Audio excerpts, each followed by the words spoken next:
everyone, this is Edwin Olvera from Edwin Olvera Dance and Creative Services, and this is an honor and a treat to be talking with Samantha Wood. Everyone knows her as Sam Wood. Just going to give you a little bit of background on who she is for those of you who are not from the Midwest and don't know who I'm talking with, because she is an important figure here in Milwaukee. Sam has danced and taught professionally for the last 13 years throughout Wisconsin and Illinois. She's was the sole hip-hop dance instructor at UW Parkside School of the Arts in the dance department. And over the last 5 years, helping build the department with hip-hop dancers, she had a biannual showcase which helped feature the talents of her students. And during those showcases, she would help raise money and awareness for the Boys and Girls Club and also the Make-A-Wish Foundation. I have also noticed Sam dancing with a couple of professional dance troupes here throughout the Midwest. One of them is called Dance 2XS, which is a pretty big troupe in Chicago. It's that chapter. She also danced with a crew called Nonstop, Redefinition, and the Misses. She's performing competitions such as the Worlds of Dance, Chicago Carnival, B96 Summer Bash, and quite a few others. Some of the notable people she's performed for or with and in projects would be Neil Diamond, Cincere, who's a Milwaukee artist. She's performed on Oprah twice, and that's crazy. And the funny thing is, I remember those moments when Robert and was talking about it too from way back when. And also within the Oprah performance, you were there twice, but it was once for the Black Eyed Peas piece of choreography, right? And then the other one was for the huge flash mob. Well, actually, the first one was the flash mob, and then the second one, I was actually not even dancing. I was a choir member, and I pretended to sing because they needed people that knew how to do dance steps, like just step back and forth. Because I guess the choir people weren't that great at it, so we were fillers. This could be a new niche: how to teach choral people to dance. Right. Continue. Going forward, Sam has also taken quite a bit of workshops and master classes. Some of them I did a long time ago when I was dabbling a little bit into hip hop out in LA at some of the studios like Millennium and some of these other ones. And then I know you've done a lot with taking classes with the Monster of Hip Hop. Most recently, I saw you with the Wildebeest, the Build the Beast thing here in Milwaukee, Wisconsin, which was hosted by Cedric Gardner and the Soul Matter crew. So, you've done a lot, Sam. You've done a lot, and you've paid your dues here in Milwaukee, which is such a beautiful thing. I had a chance last fall to experience one of your showcases, and it was the first time, and I was literally blown away by it. And to see what your students were doing at their different levels of like from beginner, intermediate to advanced levels, and then also the fact that you were featuring local hip hop crews in Milwaukee. And even contemporary crews, you know. Yeah, I've had a couple, and the marching they band had a really good experience. Oh yeah, they were amazing. Yeah. So let's sorry, Jen. Let's go from like, you know, when you were growing up, what are some things that you noticed, or maybe your parents noticed about you becoming a mover? Because the interesting thing is, you know, you have a dance, you have a movement background, I believe, in gymnastics. Yep. And so, how did your parents start noticing that you wanted to be, you know, a mover? I actually asked my mom this last night because I wasn't sure, like from her point of view, like what she may have seen. And the funny thing is that when I was little, I was really fat. I have like lines on my arms and stuff because apparently I really loved food when I was a baby. So she saw one that I really liked to dance because apparently I just danced all over the house, and two, I was fat. So those two things, she was like, oh. So apparently I don't know if I asked, I can't remember. Either I asked or she put me in a ballet class where apparently she said, she's like, Sam, I think you hated it because you look like a stuffed sausage in that little leotard. And she's like, and you hated it. She's like, you would cry and you just did not like it. And so she took me out of that, and that was when I was really young. That was probably like kindergarten ages, so I was tiny. But then years later, I wound up in gymnastics when I was in, I think it was like 5th grade, and then I did that all through junior high. But it was, my mom said I always was like just dancing around the house to everything, and my grandparents, this is going to age me a little bit, but my grandpa had actually made on a cassette tape Michael Jackson Beat It. Like, Beat It was my favorite song. So he put it on the cassette tape on repeat over and over, and I would just go, I remember in the living room I had a little white leotard with a zebra on it with a diamond eye, and I would just, like, dance to Michael Jackson over and over and over again until, like, my life was done and I went to took a nap. So apparently dances, it started from me being a fat little chubby kid wanting to just, like, dance around the house, and then cried and didn't want to go back. And then years later, it wasn't until like high school that she's like, you were adamant about not being a cheerleader. She's like, because they didn't dance. And so I joined Poms, and that was okay. I always had like a sour face, but I loved the dancing. But it wasn't until hip hop after college that I got into that stuff that I really, really enjoyed it. And it was just like, it like sparked something in me, probably from like the house DJ funk dancing in high school that I was just DJ funk. Right. Which is also on a cassette tape that I had. Oh my God, that's awesome. But it was that type of stuff that it just was like, this is awesome. This is what I love to do. And for the 13 years after that, and will continue through the rest of my life, like I've never stopped doing it. So that's kinda, that's wonderful. Yeah. So I was do you have any photos of that? I would love to have photos of that. I do. I know we do somewhere, and I literally look like a fat little sausage in a leotard and tights, like, and they're pink. So. Oh my God. And I have this face that kind of looks like I'm like on drugs or something. It's, yeah, definitely. I'll have to send that to you. Oh my God, that's great.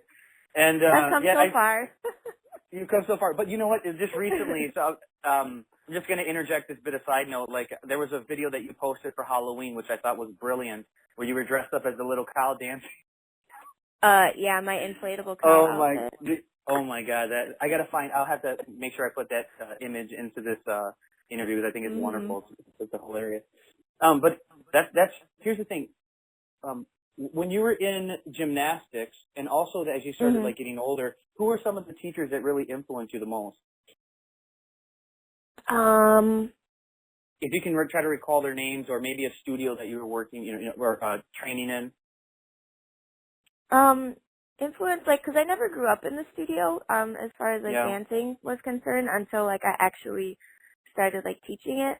So as far as like hip hop is concerned, like Cedric was like one of my very first teachers, and actually your brother were my very first teachers in that. And so like if it hadn't been for them and what they were beginning to start with Fuel and everything, I probably wouldn't have gone where I was, because they were starting a group, and that initial beginning and where that was stemmed my whole entire career. This is interesting. So I'm just going to interject a little bit, just letting people know some background information. So for those of you who don't know, Cedric Garner is a hip hop artist here in Milwaukee, but he's done a lot of stuff professionally out in LA, and then has come back here to this area.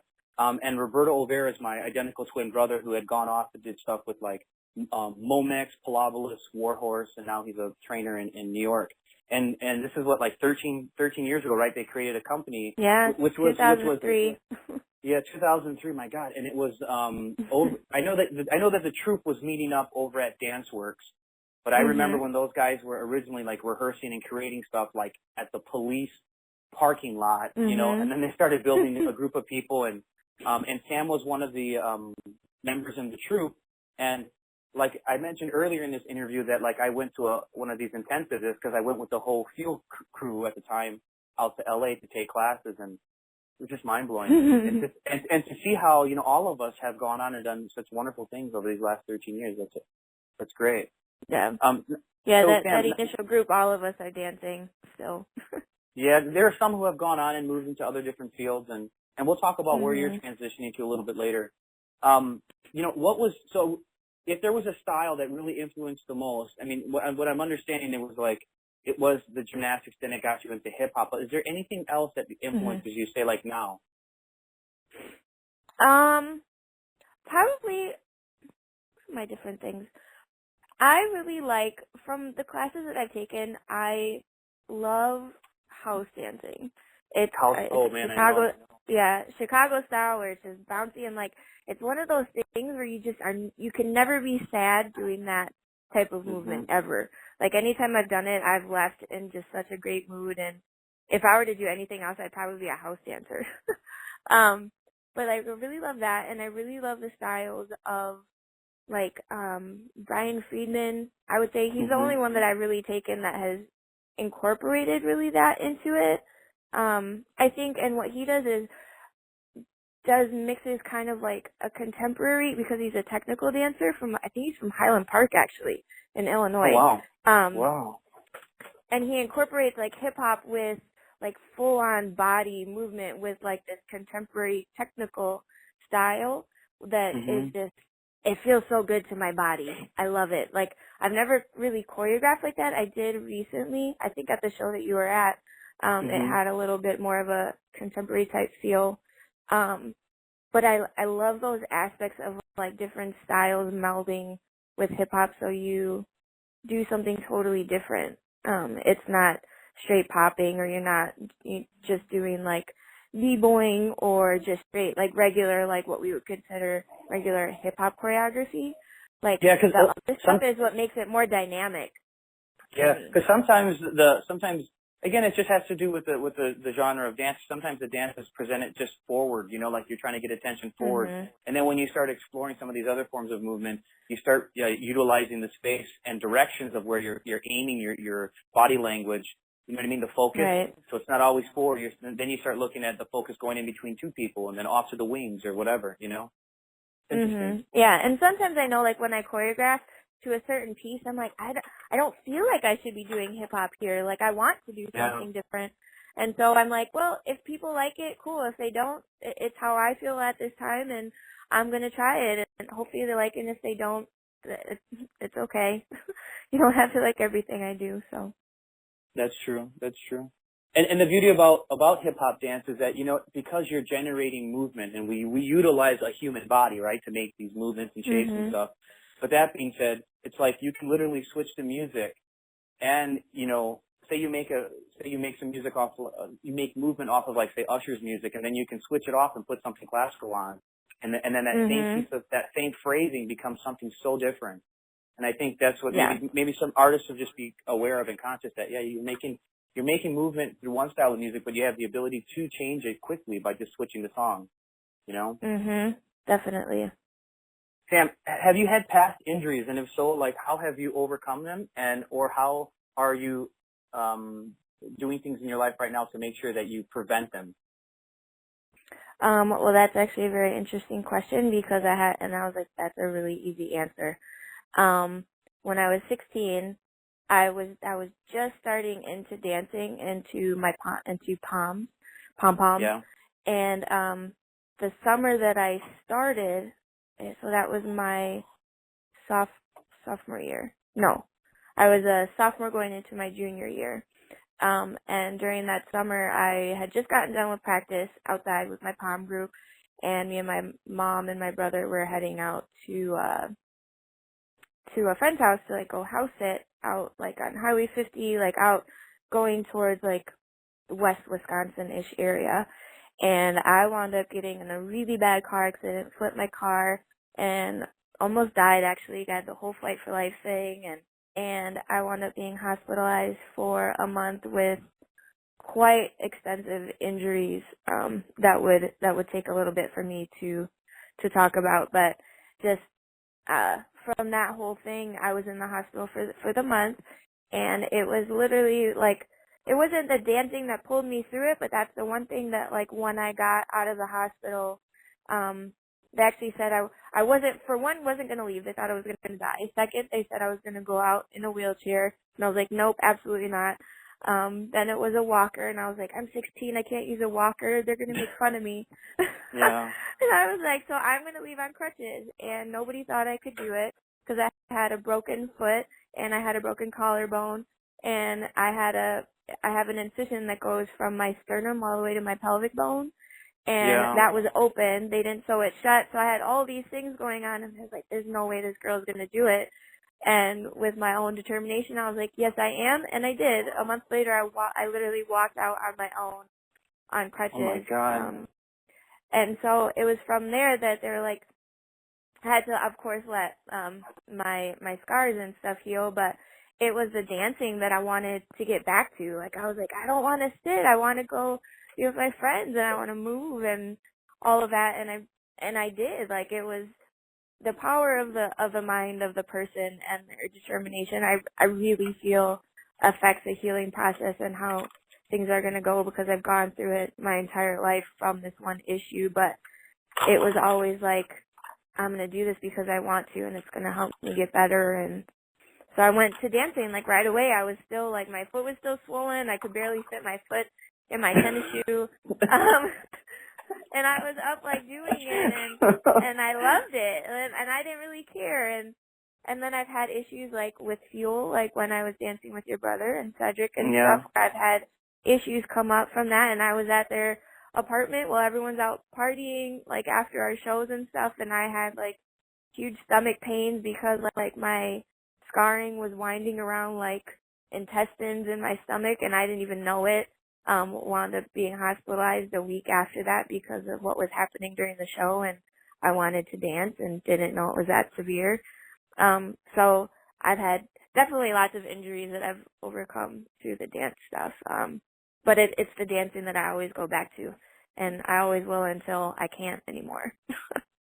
You know, Sam, you bring up a really good point, which is the power of, you know, your mind over matter. I think a lot of people, sometimes we become trapped in our own head of, like, what we can do and we can't do. And it could be even for less serious things, you know what I mean? Like, maybe they hurt their wrist and, like, oh, I can't do it anymore, it's over. That's like, wait a minute, you went through the whole fight for life stuff, you know? Fight for life stuff, and, like, and you know, being on your bed like that for that long and your back, God, imagine how many muscles atrophied at the time, you know? I mean, my legs look like twigs. Oh. Yeah. For most people who don't know and who are listening to this, you know, Roberto and I, we were both in the military and we were medics, and you would see what happens to a person when they're bedridden for 2 weeks, let alone a month. A lot of the body just atrophies, and then the muscles have to be, you know, re-strengthened again. It looks like there was a moment where as I was listening to you, I started getting really emotional because in my mind's eye started making these images of, like, what it was like seeing people in the bed, you know, being bedridden. It's hard. Yeah, the good old saying, if you don't use it, you lose it. And you lose it real fast. Yeah, you lose it very fast.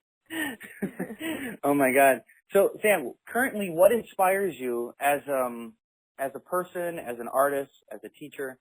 You know, maybe it's a good book that you have read, or a class you've taken that has nothing to do with dance, you know?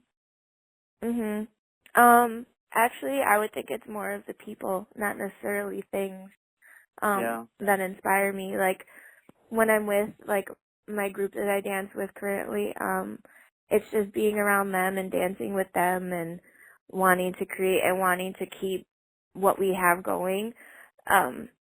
It's like the personal interactions that I'm like, I just want to always feel that. And so that usually is what keeps me going. Or as far as musically, it's like stuff that I hear on the radio, or people send me, like, my friends send me music and they're like, hey, listen to this is awesome. And I'll be, like, doing something and, like, on my computer, and so I'll play it, and then I usually wind up standing up and, like, dancing all by myself in my room. Stuff like that. Like, it's not really books, because when I'm in a book, like, I'm in a book, my imagination goes wild and I see, like, things going crazy. So that doesn't really, like, it's not an inspiration. It's, for me, that's more of, like, a hobby to get away from just, like, everything in life is just reading and just chilling out. I'm not like Honey, where, like, watching people play basketball inspires me and it gives me new moves to think about. Definitely taking different dance classes, things that I've never done before, I would say inspire me, where I took Laura Edwards' class one time at Monsters, and there was a song that she danced to and taught, and it was actually in a kids class that I took with some of my students. And that inspired me to make probably my funnest dances, ones that the kids like were just like, this is awesome. So I have things like that happen where like a song or a dance somebody has taught me that I just like feel it, and I go home and I'm like, where is this coming from? Like choreography is just like spilling out of my pores. So definitely those things. I would say people first and foremost, and definitely some classes that I've taken and just watching other people move that you don't take from, because obviously that's plagiarism of the dance world, or biting as we call it. But it inspires me to have a different my type of movement within what I've been learning and the different things that they would have had me do. So. Got it. If there was a class that you could take now, at just a movement class, like the reason why I'm bringing up this question is because I remember you and I we reconnected a couple times during the summer, and you were asking about like yoga and movement, and so I was wondering, if it was within like yoga, what are some yoga classes that you've taken that really have made a difference in what you're doing, or if it was a movement class that had nothing to do with dance. Maybe some artists take stuff like the Alexander technique, for alignment, and so I'm just wondering, if there's any other types of movement stuff that you've explored, what would they be?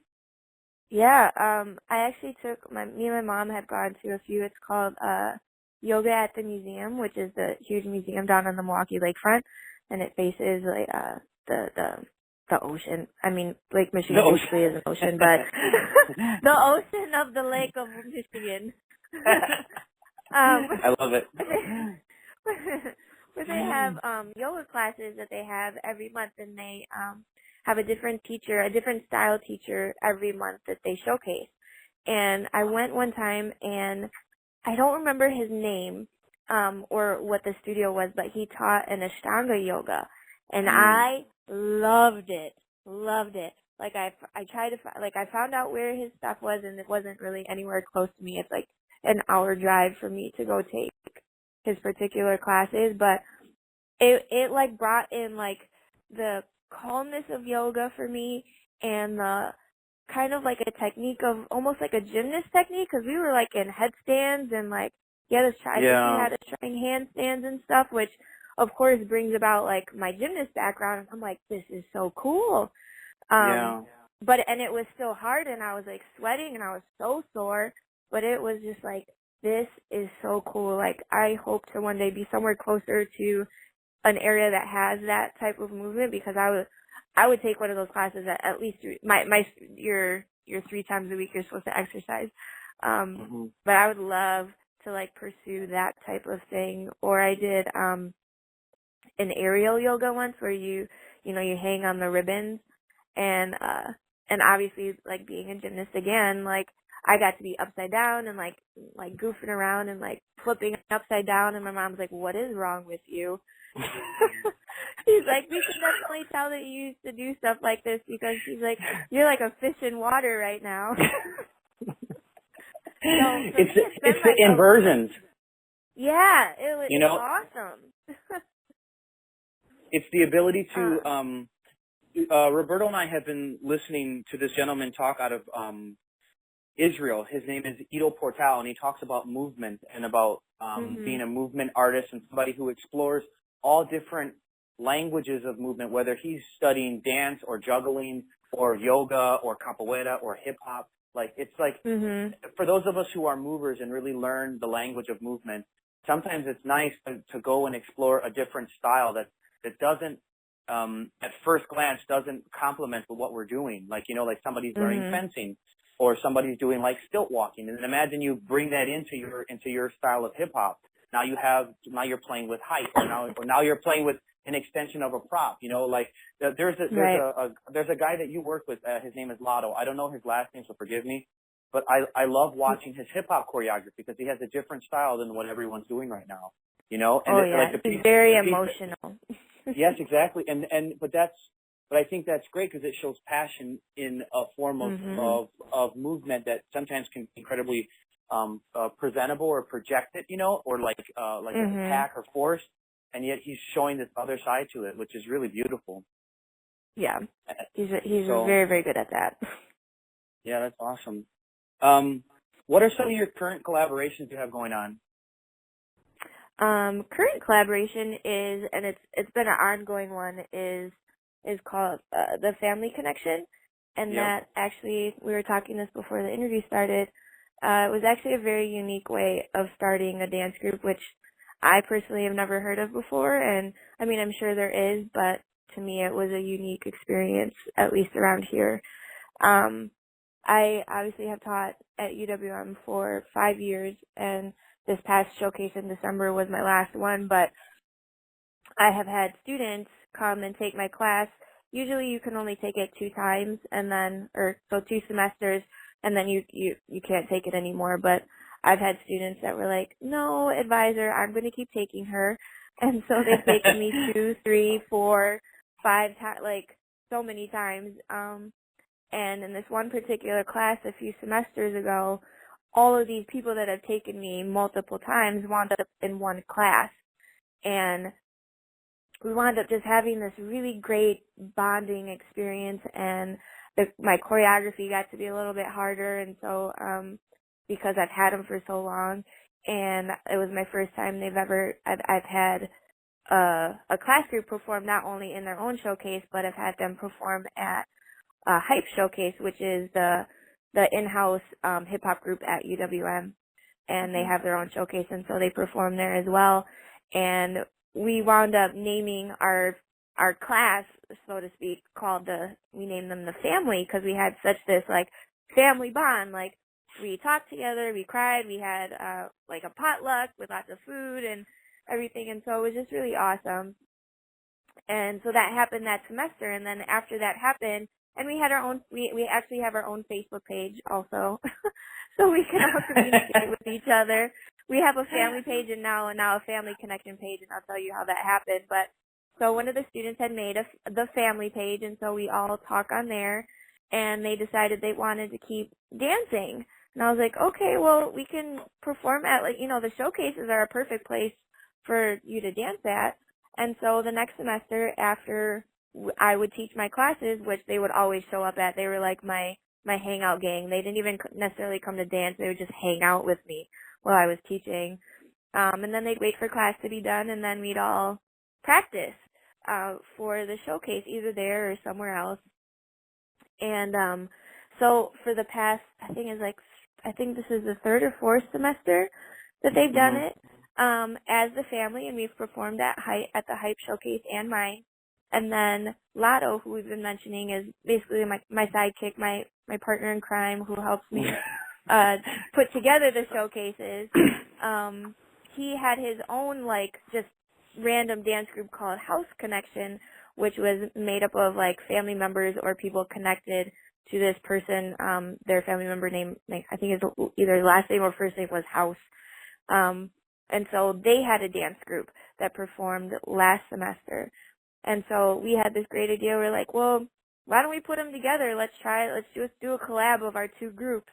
And so that's how the name Family Connection came together, because ours was the Family and theirs was House Connection. So we just put them together and got Family Connection.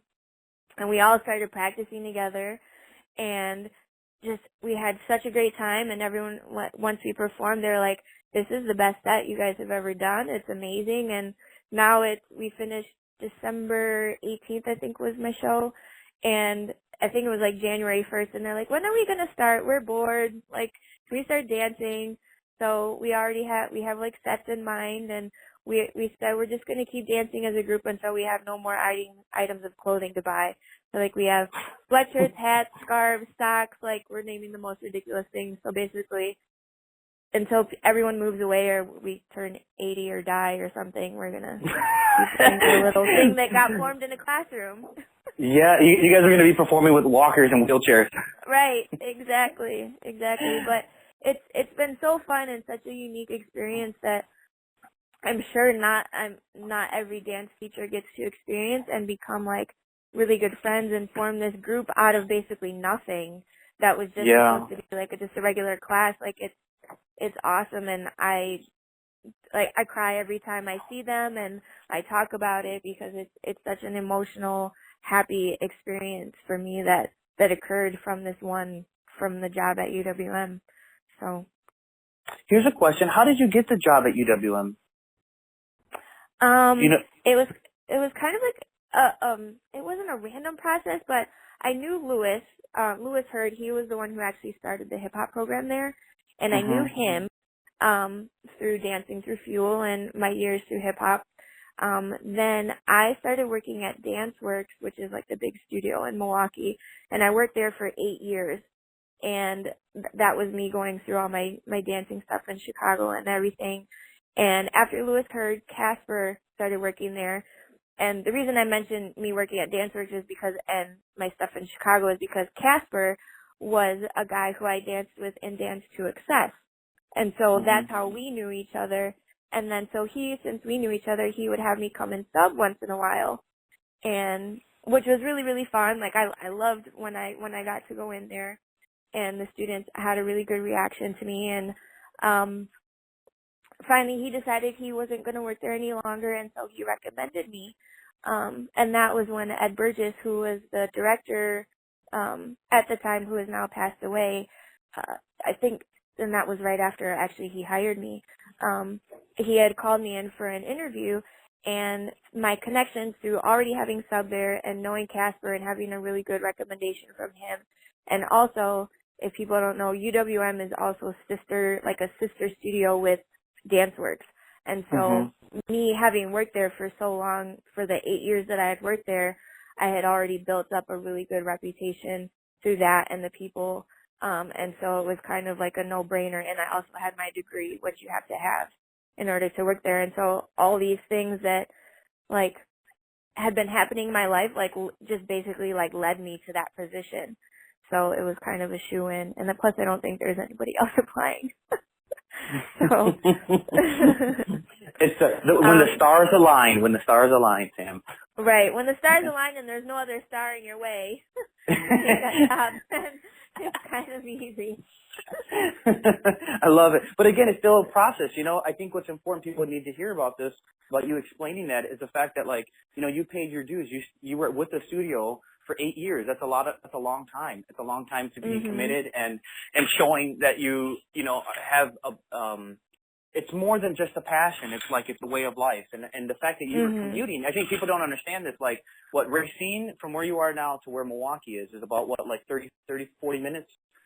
Maybe even longer? It's 45 minutes, I think, to downtown, so it was close to an hour to get to UWM. And then, so I was commuting for those days to go teach. And then also, when I was dancing in Chicago, that was sometimes like an hour and a half going. So I was practicing in Chicago and driving up to Milwaukee coming from where I live. So every day is a commute for me. A lot of time in the car listening to the radio. Or you know what else, Sam? Making choreography in your head as you're driving. I have done that. I have definitely done that. It's a unique experience.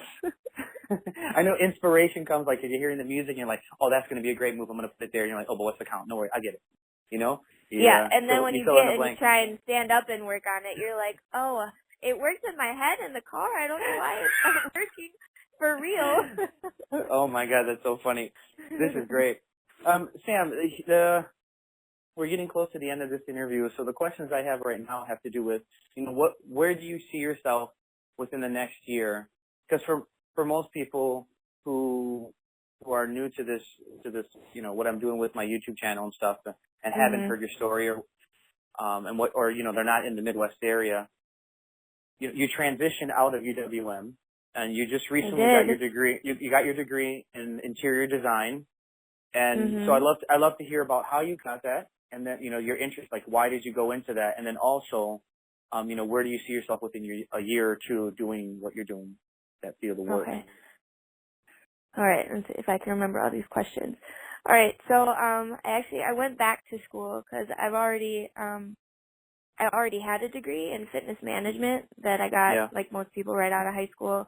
I never used it. I went and I became a dancer, which people say is connected to fitness management, and I'm like, no, not really. I mean, it's in the fitness realm, I guess, but I just didn't ever want to sit behind a desk and just here, welcome to the gym, go work out or be a personal trainer is just never really my thing. And I think I just did it to finish up a degree and just call it a day and be done with it. But Got it. so did the dancing, and will still continue obviously, but went on to be a dancer. And then, I had always it's actually an ex-boyfriend now, he always knew that I had I wouldn't call it a passion. I had an interest for interior design. Like, when I was young, I always my mom would get so frustrated with me because she'd come home from work or doing something and the house would be rearranged.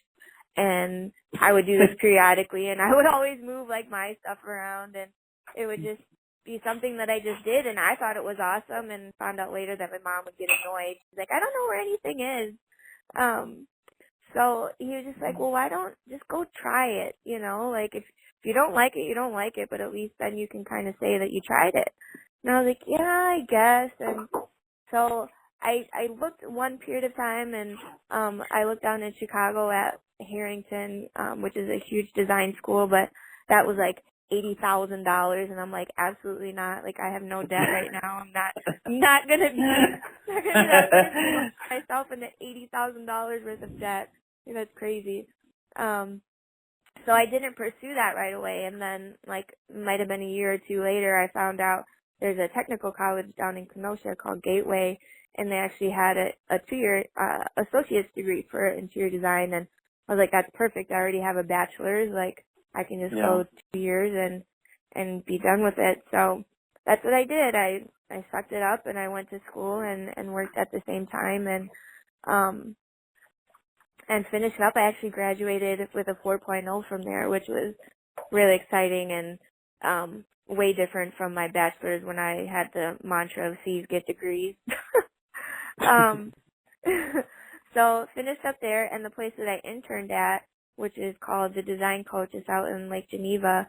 I really loved it there. They just have this vibe that it's me. It's kind of rusticy, like if you have nestings, if you know anybody that has nesting syndrome, like at home, it means they like things really homey and lots of layers of different things, which is really what my job is, or what my atmosphere is. And eventually, like, my internship was over and my schooling was done, and I was like, now what do I do? And I knew I really liked this place, and there was potential for a job to be open there, or a position to be open. But it wasn't going to be until later, if at all. And so I just kind of left it. For me, I'm kind of that person, like, if it's meant to happen, it will happen.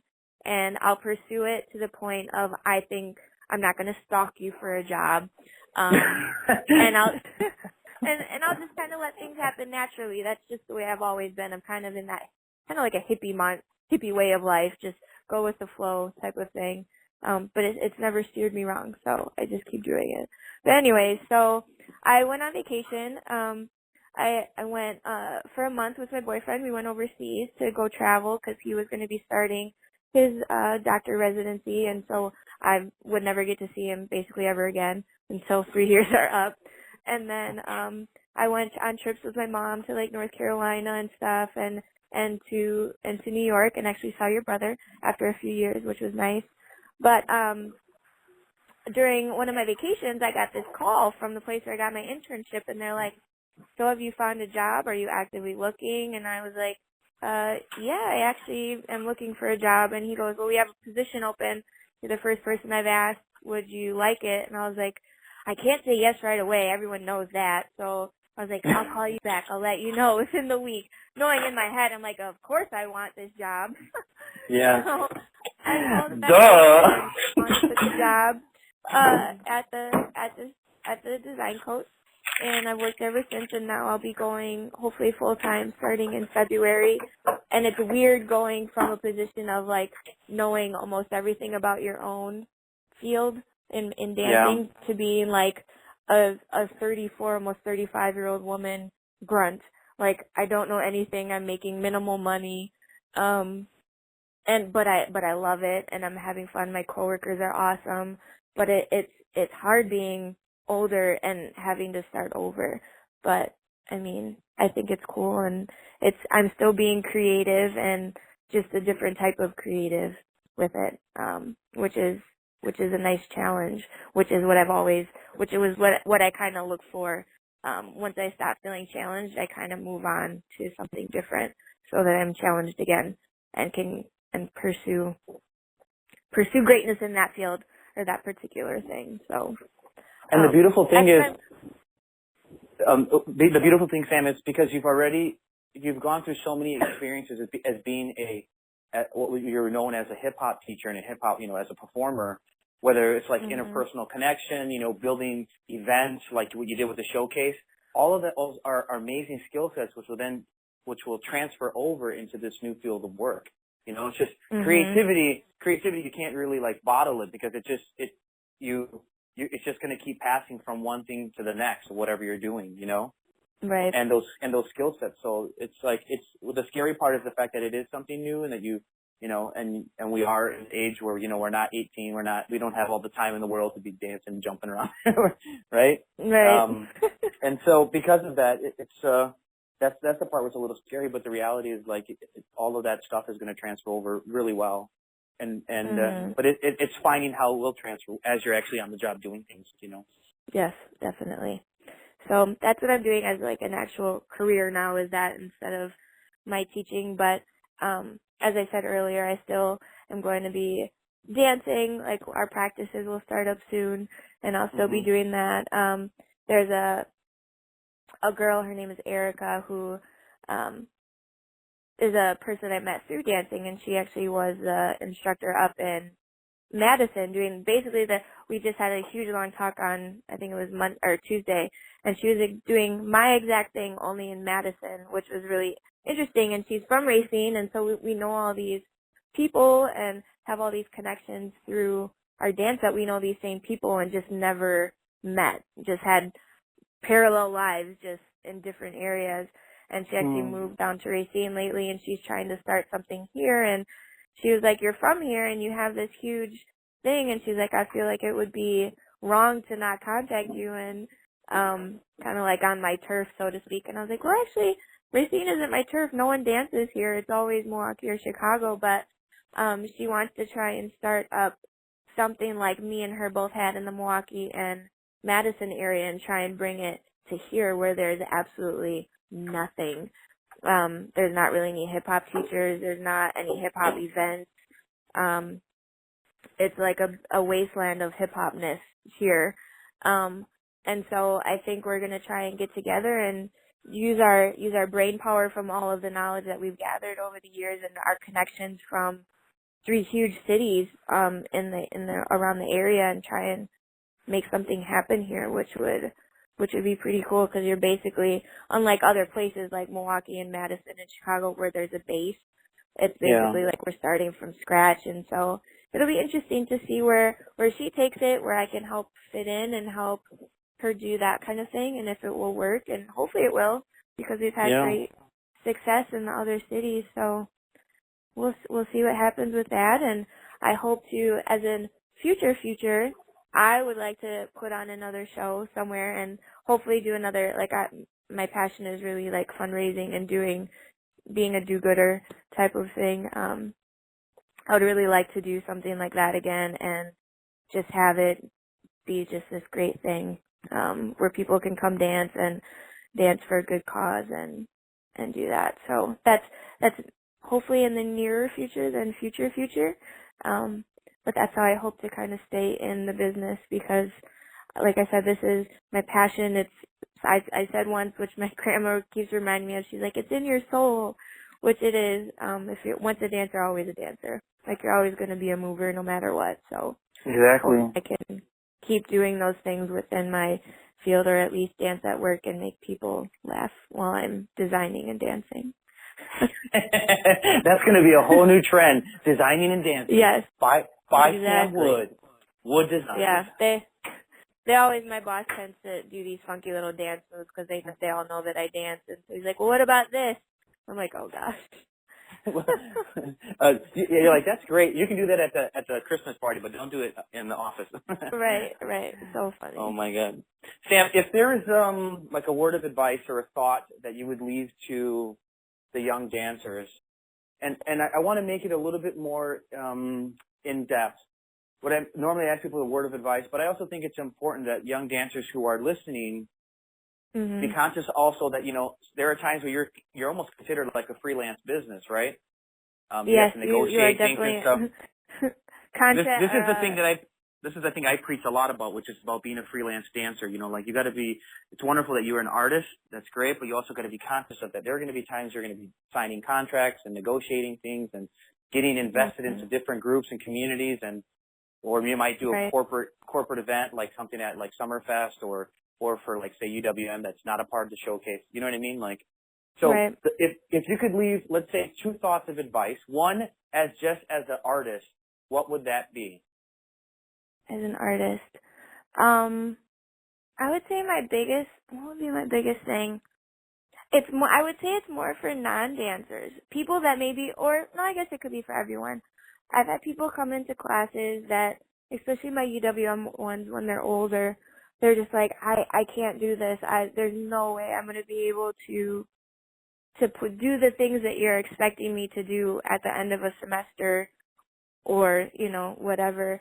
And I'm like, yes, you can. I'm like, we can go over it. I just need you to try, put in 100%, 110, whatever, and just practice, and, you know, I'll help you through it. But I was like, you can do this.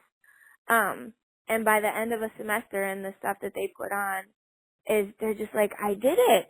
They like, and it's one of those things like how when I was talking about my car accident, it's very much a mind over matter. I'm not saying that you're going to be the best dancer in the world. You might not be a touring dancer or a working professional dancer, but the fact is, like, you still have the ability to move. Like, you are able to do that, you know.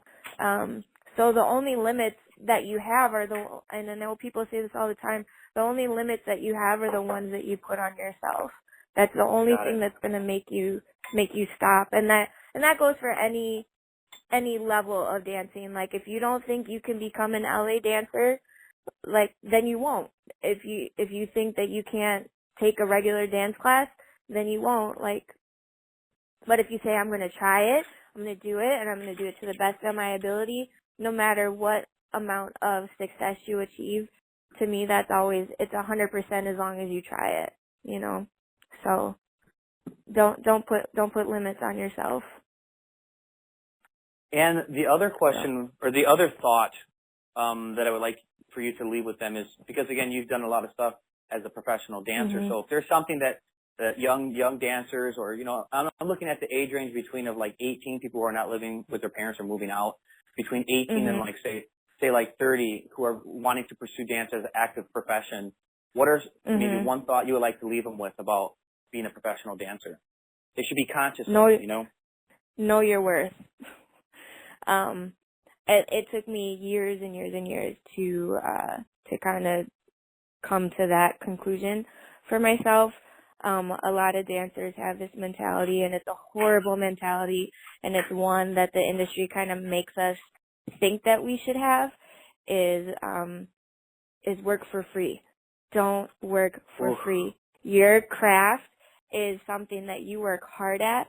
It is something that it takes time out of your day and everything that you do, and to have somebody continually say, well, you need to pay your dues, so you have to do this for free, or you have to do this gig for free because we don't have money for this, and you're just a dancer, basically. Like, it's a horrible way to look at the wonderful craft that we do, to make every dancer think that they need to do everything for free because they need to get somewhere eventually, and that it's a total lie. Like, no. It's a way for others to take people's original creativity and for them to capitalize on it when the artists themselves are having a hard time, say, paying their rent or a credit card bill or even just purchasing food. I've heard it so many times, and I'm like, God, I'm in a point right now with my family and responsibilities that I would never. I limit myself, so I'll take it back. I only limit myself to about 3 things per year that I'll do anything pro bono, and it has to be something affiliated with a passion or an organization that I really believe in, like, you know, my brother's organization for cancer awareness, you know, like, we raise money, and I'll donate my time and service for free for that because it's a family thing. And but yeah, it's like artists need to be really conscious that, again, you got to factor in, you're spending an hour or two just to create that choreography. Then you have to go teach the choreography. Then you got to travel that choreography. And then you got to travel it. Then you got to go back home. You have to do formations for it, and you have to, like, there's, like, if you're in a group, say, for instance, I was just telling someone about this. I was like, okay, people don't realize that for my job, when I had at UWM, I have to make up choreography. I have to go teach it. I have to make up formations for the showcase that we're doing. I have to, because it's a 3-credit course, I have to grade papers. I have to create a syllabus. I have to, you know, come up with all these things. I have to mix music while I'm at home. And all these different things that go into creating what goes on, and that goes for dance groups or whatever it may be. And so I'm like, you have to realize all of that time that you're spending creating this one thing, and it's billable hours. That's not free. Just because you love it doesn't mean that you have to do it for free. And your experience as a teacher, that goes in there. Like for me, having taught for so many years, like that increases your salary. And as a dancer, like because we're a specialty, we should be getting more. And there's studios out there that pay you minimum wage, so they're like, come teach a dance class for $10. I'm like, you will not get me to open my eyes for $10 an hour to go teach a class. Like, it almost becomes an insult because they're overlooking all of your experience, the workshops that you paid for to make your body learn more movement languages, so that then you can come find ways of using all that knowledge, and then your way of interpreting it out to the next set of dancers. Like that, it's crazy, you know. Right. I would say disservice, you know. Right. So I would say for the people going into that field, just for that piece of advice, is talk to other dancers who like have been in the field for a while. So obviously like you, me, Cedric, if you're in the Milwaukee area anyways, like talk to those people who are around you and find out like, hey, because there's a difference between you starting off as a dance teacher like free and clear, like never having done it before. So if they're offering you $18 an hour and you've never set foot in a studio and this isn't your thing, I'd be like, yeah, okay, because you have no experience whatsoever. If they're saying to me as after 13 years and after the resume, or to Cedric or to you, and they're like, we'll pay you $20 an hour, I'd be like, you must be joking. You got to be kidding, yeah. So and it's nothing personal. It's just, you know. Right. It's just experience. So find out what those different levels are of pay, and what when people are taking the pay that would be taking advantage of you would be, and then an okay pay, or like, and don't oversell them. Like if you've just begun and they're offering you $60 an hour, be like, maybe that's a little too much. I mean, that's great, but the people, the amount they're paying for your experiences would be a little bit ridiculous. Make sure you're billing for outside gigs. So say you're doing like a bash or something, or performance, make sure that you're always getting paid, and take into mind all of the things that would go into that. The hours that you're going to practice for it. Are you going to have to buy clothes? Are you mixing your own music, or do you have to pay to get your music mixed? Like, add all of that up, and how much is that worth to you, and then tell them, and then they'll negotiate. If they want it for free, they'll just go find some other sucker who doesn't want to get paid and just thinks it's a great experience, in quotes. But if they think it's worth their time, and if they really want it, they will pay, or they'll negotiate and pay for you. So know your worth, get paid. This is not a free craft. This is also a job, and we have to make a living as artists, and people shouldn't be taking advantage of that. So understood. That's my soapbox. No, hey, but Sam, that's beautiful. That's, again, you know, you've been hearing me talk about that, and I'm very vocal. You know, like the whole thing that I'm doing now over the last 2 years is talking about the whole component of being a freelance artist, being successful at it, making money off it. Like, because again, if you're going to be giving away 10 years, 15 years, 30 years of your life as a choreographer, director, movement artist, and you got to make sure, what's going to happen when you break a leg, and it gets to a point where it's a severe injury and you can no longer do that. Yeah, you can take those creative talents and that drive and everything and transit to something different. But if you don't have some type of like a blueprint to follow, or a good schedule or good work ethics, I mean, man, it's going to be real tricky, And if you haven't been fighting for yourself to say like, yeah, this is what I'm worth, and I can't go lower than this. And I mean, and it's not, and I don't want to come off in a, emotional tone, negative. I want artists here in Milwaukee to survive, because there is plenty of money here. You just have to be able to negotiate your prices for what you're worth so that people understand it. And if they don't understand, educate them, like what you're talking about. Billable. Know what you need to bill for you to put on that production. Because I tell them, if you went to work, you wouldn't pay for your own, like, pens. You wouldn't pay for your own paper, or go pay for the, like, hey, we need toilet paper or something. Go buy that. You wouldn't do that. Like, so, I mean, it's the same thing in dance. Like, that's basically what you're asking me to do, is because I do it, like, that means I have to pay for it. And I'm like, well, think of it in a regular work setting. Like, would you go pay for all of that? Would you go to work for free and do all this stuff? And they're like, no. And I'm like, okay, so why would you do that for dance? Just because you like it and it's fun. So.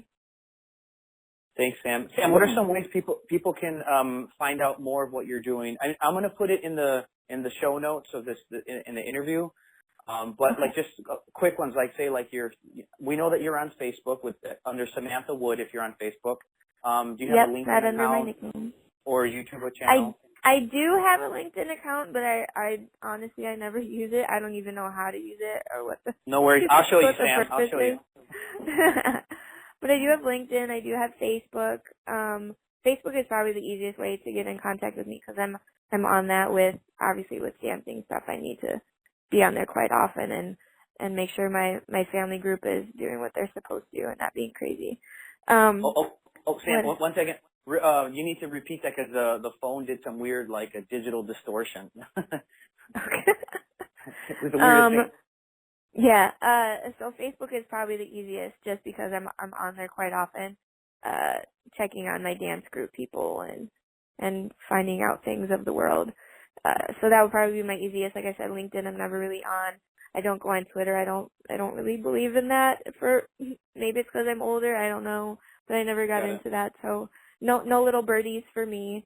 So Facebook Personal is probably interaction. the easiest. Right. I like talking to people. I'll text.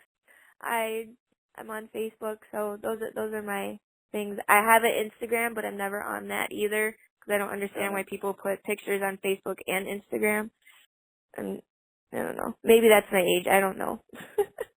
Well, it also has to do with, again, social interaction. I mean, you built a huge community and showcase by physically being around people and sharing your energy, your conversations, your thoughts, with others is a huge.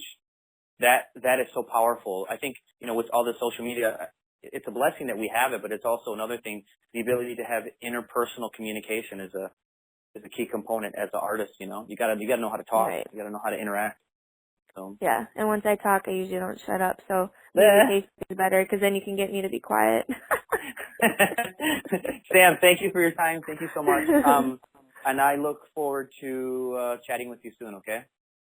Sounds good. Be well, Sam. All right, you too.